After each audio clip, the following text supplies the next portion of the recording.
She looked at me the way people look at something they wish they hadn't touched, curious, startled, and already a little sorry. It was late, the kind of evening that hums with quiet, the library mostly empty, lights dimmed to a warm amber. She was sitting by the window, her fingers tracing the rim of a porcelain cup gone cold. I'd been pretending to read for nearly half an hour, turning the same page again and again, stealing glances in her direction. Elena. She taught the seminar on literature and memory. The kind of class people signed up for thinking it'd be easy, then stayed because she made every line of poetry sound like a confession. She spoke softly, but her words carried weight, like stones dropped into still water. When she laughed, it wasn't loud, but it filled the room.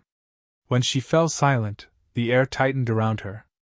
That night, I stayed behind after everyone left, under the pretense of returning a borrowed book. She didn't look up at first when I approached. Just said, "You're still here," in that calm voice of hers. "I thought you might need help locking up," I said, and even I could hear how forced it sounded. Her lips curved slightly. "You think I can't manage a door?" I shrugged, unsure if she was teasing me. "You seem like you'd leave it open, just to see who comes back." That made her look up. Really look. Her eyes were the kind that made you forget what you were supposed to say next. Brown, tired maybe, but alive in a way that felt dangerous. There was a pause, long enough that I wondered if I should apologize. Then she said, "You shouldn't say things like that." "Why not?" "Because someone might believe you mean them." Her words landed somewhere between warning and invitation. I didn't move, afraid to break the moment. The sound of rain brushed against the glass behind her. She started gathering her papers, but her hands hesitated. The silence stretched, that soft, unspoken kind of silence where everything you want to say sits just under your tongue. When she brushed past me to reach the shelf, her sleeve brushed against my hand. Just fabric, nothing more, but I felt it long after she moved away. I could smell her perfume, faint and clean, something like rain on old paper. "You should go," she said finally, without turning around. "I know. Neither of us did." She placed the last book on the shelf, slower than necessary. Then, almost to herself, she said, "You remind me of someone I used to know. Is that good?" She smiled, a tired, knowing smile that didn't reach her eyes. "That depends how it ended." There was something in her voice, regret maybe, and I wanted to ask, "Who hurt you like that?" But before I could, she turned, arms crossed loosely, gaze softer now. "You're too young to be staying this late," she said. "And you're too beautiful to pretend that matters," I answered before I could stop myself. Her eyes widened just a fraction. Then she laughed, quiet, breathy, shaking her head as if to push the moment away. She reached for her coat, the motion elegant, practiced. "You think you see me," she said, almost under her breath. Then, turning toward the door, she added, "But I'm not who you think I am." Her voice was calm, but something in it trembled, like a note held too long. I opened my mouth to ask what she meant. But before I could, the door behind her creaked open, and someone stepped inside. She froze. And for the first time that night, I saw her afraid. The person who'd entered the room that night was just the janitor, an older man with a ring of keys and a startled look when he saw us standing too close. Elena quickly gathered her things, thanked him, and left without another word. But that sentence, "I'm not who you think I am," kept repeating in my head long after she was gone.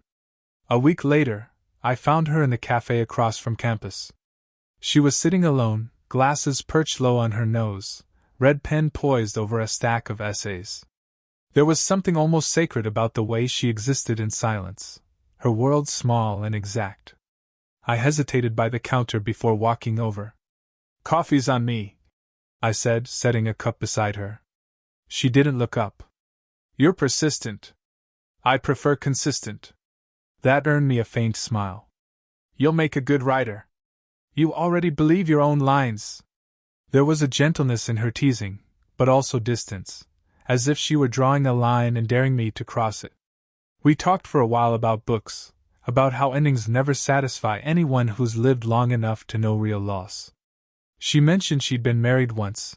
Briefly, she said, as if it were a footnote.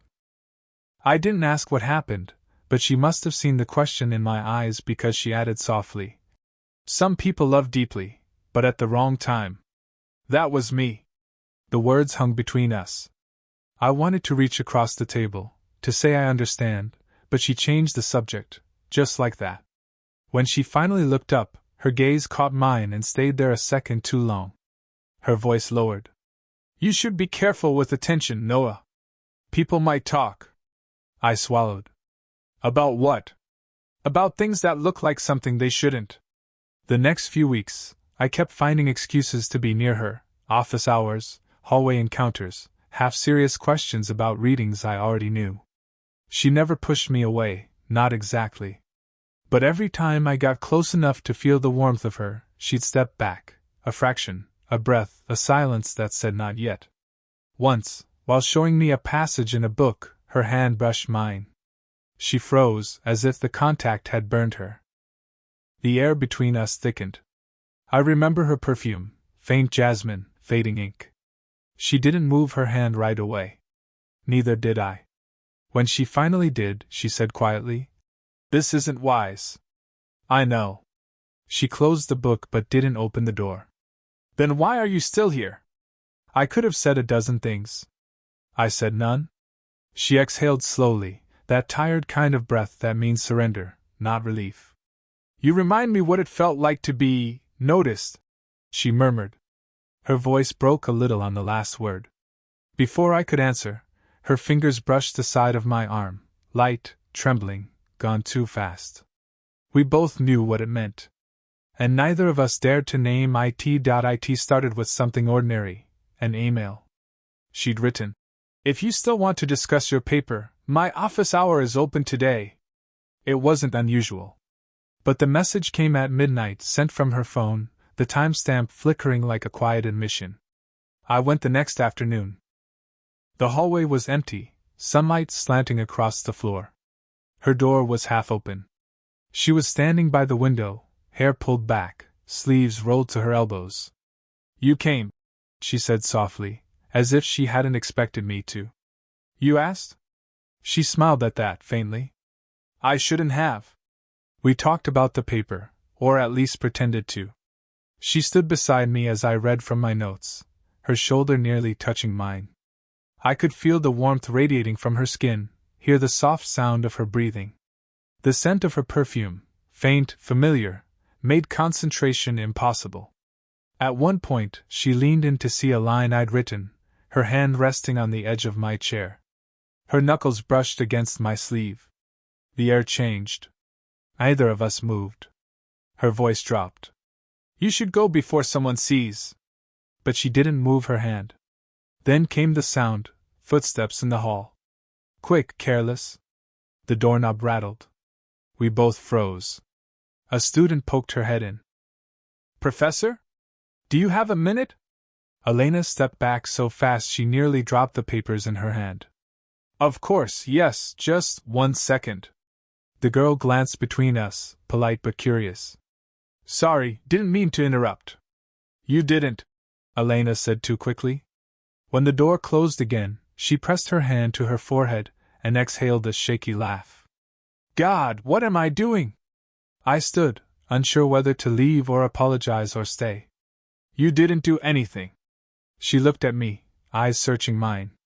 "That's the problem, Noah. I'm starting to want to." The words hit harder than I expected. She turned away immediately, arms crossed, as if to take them back. "You think I don't notice," she continued quietly.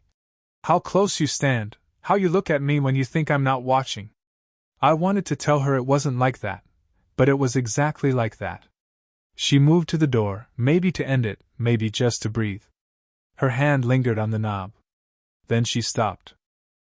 I was right behind her now, close enough to feel the heat of her back through her blouse. Neither of us spoke. "You shouldn't," she whispered. "I know." The silence trembled between us, one heartbeat, then another. When she turned slightly, our faces were inches apart. I could see the faint line of freckles along her cheek, the way her lashes trembled when she blinked. For a moment, she leaned in, or maybe I did. Then she caught herself. Pulled back. "We can't," she said. Her voice was barely a breath. But she didn't open the door. And I didn't step away. It had been days since that moment in her office. Days filled with silence, half-written texts, and sleepless nights where I replayed every breath between us. When I finally saw her again, it wasn't planned. She was standing outside after class, under the gray sweep of an oncoming storm, clutching her umbrella like she wasn't sure whether to open it or just let the rain happen. "Elena!" I called. She turned, startled. The look she gave me was half relief, half regret. "You shouldn't be here." "Then why do you sound like you're glad I am?" Her jaw tightened, but she didn't walk away. The wind lifted a strand of her hair, brushed it across her lips. Without thinking, I reached up and tucked it behind her ear. My fingers lingered too long. She exhaled sharply, not quite a gasp, not quite a sigh. "Don't," she whispered. "Tell me to stop, and I will." But she didn't. We stood under the awning as the rain began to fall, heavy, insistent, drowning out everything else. Her perfume mingled with the smell of wet pavement. I could feel the tremor in her voice before she spoke. "You don't understand," she said. "You think this is some kind of story, the kind that ends with a kiss and a lesson learned. But it isn't." "Then tell me what it is." She looked at me for a long moment, her eyes searching, almost pleading. "It's wrong," she said. "You're young. I've lived through mistakes I still can't look in the eye. And you." She stopped. "And me?" I pressed. "You make me forget I'm supposed to know better." The rain thickened, a curtain of sound. We moved closer without meaning to. I could feel the heat from her body even through the cold air. She glanced around, empty courtyard, dark windows, no one watching. Her defenses slipped just enough for truth to show. "I tried to keep this simple," she said. "You were supposed to be a student, not a—" Her voice caught. "Not what?" I asked.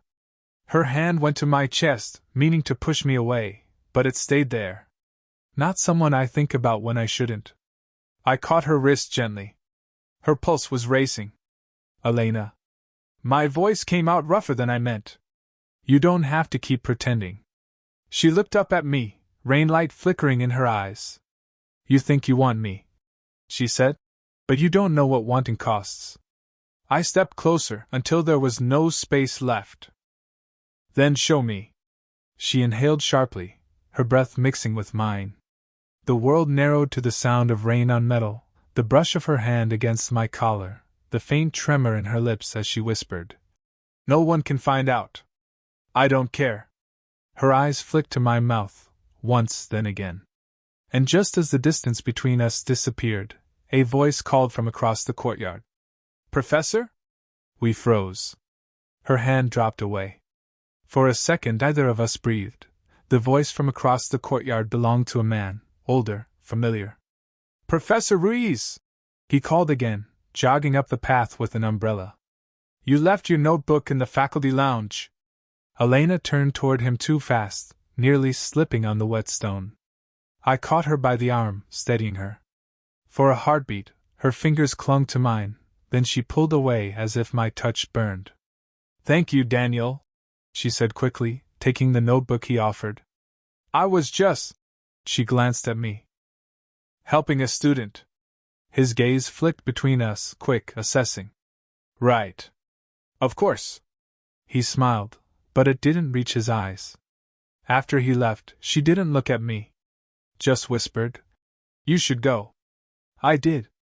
For the first time, I didn't follow her. 2 days later, she wasn't in class. Her name was on the door, but her office was dark. That night, I found an envelope slipped under my apartment door. No name, just my own handwriting on the front. My essay draft. Inside, a note in her looping script: "You're talented. Don't waste it on me." No greeting. No signature. But at the bottom corner, barely visible, a single drop of ink, smudged, as if wiped too quickly. The next afternoon, I went to her house. I shouldn't have known where she lived, but I'd seen the address once, on a return book. The sky was the color of bruised metal. When she opened the door, her expression collapsed into shock, then something else. Relief, maybe. "You can't be here," she said, voice low. "Then tell me to leave." She didn't.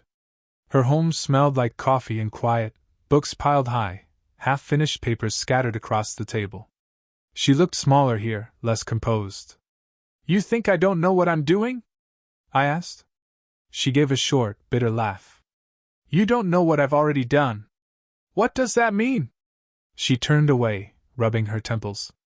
"Daniel, the man you saw, he's not just a colleague. He's my ex-husband." I blinked. "You're still, no," she said quickly. "But he still works here. He still thinks." She stopped, breath catching. "He still thinks he can save me from myself." Her voice broke. I stepped closer. "Elena. Don't." But she didn't move away when I reached for her hand. Her fingers trembled against mine, as though she wanted to pull back but couldn't. "He knows something's wrong," she whispered. "If he finds out about us, there is no us," I said, even though it wasn't true. She met my eyes, tired, raw, unguarded. "There already is.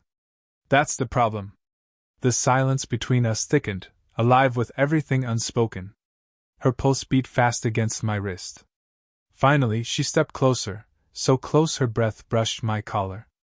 "If you stay," she whispered, "there's no undoing it." I swallowed hard. "Then maybe it's time we stop pretending we can." For a moment, neither of us moved. Then she closed her eyes, exhaling like someone surrendering to gravity. And she didn't let go of my hand. It rained again the night everything came to a head, not the soft kind that soothes, but the kind that feels like confession, beating hard against the windows until every sound inside becomes sharper.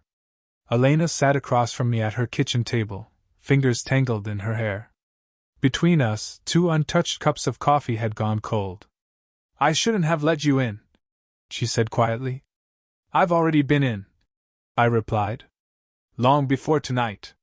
She lifted her head, eyes glassy, searching. "You think this is romantic, don't you? That it's brave?" I shook my head. "No. I think it's real." She looked away, her throat tightening as she swallowed. "Real doesn't mean right." "Then tell me you don't feel it," I said, leaning forward. "Tell me you don't think about it when I'm not here." Her lips parted, but no words came. Her breathing quickened. I stood, moved closer. She didn't pull away. The space between us shrank to almost nothing. Her pulse was visible at her neck, fast and unsteady. "I tried to stay away," she whispered. "You think I didn't?" "I know you did," I said, my voice low. "You just didn't want to succeed." A flicker of something crossed her face, pain, maybe. Or surrender. When I reached out, my hand brushed her cheek. She trembled under the touch, eyes fluttering closed for half a second before opening again. "This will cost us both," she said. "Maybe it's worth the price." She stood then, slowly, so we were eye to eye. I could feel the warmth radiating from her, smelled the faint trace of rain in her hair. Her hand rose, hesitating, then resting lightly on my chest. "You have no idea how long it's been since someone looked at me like that," she murmured. "I do," I said. "Because I've been waiting for someone to look at me the same way." For a moment, the air felt too thick to breathe. Everything in me wanted to close the distance. Everything in her wanted to stop me. But neither of us moved. It wasn't restraint, it was something deeper, a realization settling between us, that what we wanted wasn't about touching. It was about being seen. She stepped closer until our foreheads nearly touched. Her voice was barely audible. "You'll leave one day. You'll meet someone your age.